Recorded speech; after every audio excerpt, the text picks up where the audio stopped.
Hi everyone, welcome back. This one is another gym video for sprinters or runners or anyone who genuinely just wants to get quicker and more athletic.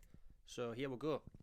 So what I've started doing is less sets on single exercises, and I tend to just mix around and do different exercises. I try and hit different spots, different parts of the leg. I do a lot of plyometrics, so I'm not just pigeonholing myself into just one exercise every session.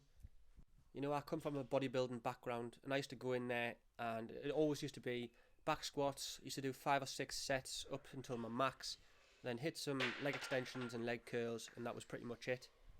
I think what I've learned with the gym workouts I've been doing is if you want to train for running or sprinting or whatever your distance is, you need to not go to failure. So when you leave the gym, you don't want to crawl out the gym and you don't want to be walking down the stairs backwards the next day. That's not the intention. The whole point is to move some weight, build a bit of strength. This is to get more athletic and for injury prevention, just to build a bit of muscle around the joints and have more pop when it comes to running. So instead of starting with back squats, I decided to do some front squats, and then I went on to box squats. So I put a box, if you've got a hard box or a soft one, it doesn't matter, just put something down, even if it's a bench.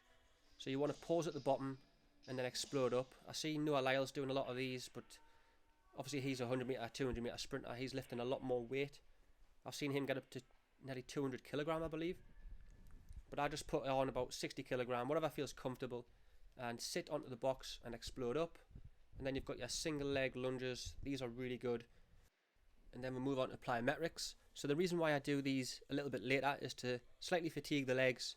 I want to go into these sort of warmed up and with a little bit of fatigue. So I do my broad jumps, my box jumps. I've got a lot of videos on the channel now with plyometrics in there, so if you want to go back and watch one of them, feel free. But I just mix it up. I just sort of pick and choose exercises and sometimes link them together. You'll see in some of the footage here that I tend to do single leg movements and then finish off with 2 legs. So on this box jump, I'll do single legs each side. Then I'll finish off with 2 legs, obviously jumping as high as I can. Then I've got bounds, gallops. So yeah, I'll leave a link in the description below for a plyometrics full routine. You look like a bit of a knob in the gym, to be honest, doing these, but it was quiet. So then I moved back and I wanted to use this hack squat. I haven't used one of these in a while, but they're really good if you've got a sore back. If the bar's too heavy for you on your back squats, this or the leg press is a great movement.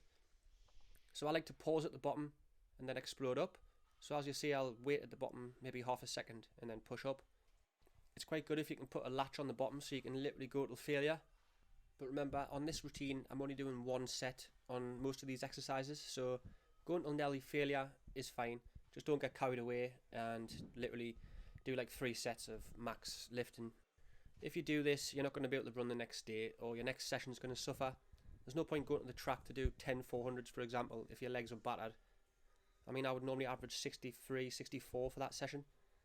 I've done gym sessions where I've done too much and I can barely average even 70. So it's a bit pointless. You're just hindering your running for the sake of getting carried away in the gym. So this hack squat's also a leg press, so I had a little go of this. I like to do single legs. It's actually safer as well because you're lifting less weight and you've obviously got your other leg there in your hands to support it. So do sets on each side and then finish with 2 feet and just pump out a few more reps just to get a bit more fatigue there. And then this one's adopted from the high rocks. It's a sandbag lunge and this is an absolute killer. So the first time I did this, I tried the pro weight, which is 30 kilogram, and honestly the next day I couldn't even sit down for a shit. My arse was killing and I do not recommend.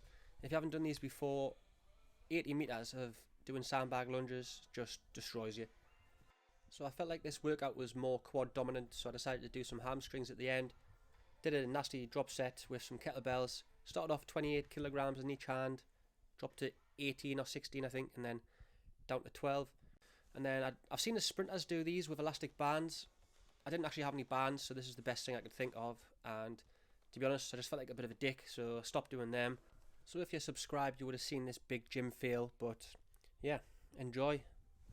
So this is me doing my plyometrics box jumps. 42 inches is normally fine. For some daft reason I decided to go for a PB and smash. Back's been absolutely killing and 4 days later I still can barely walk.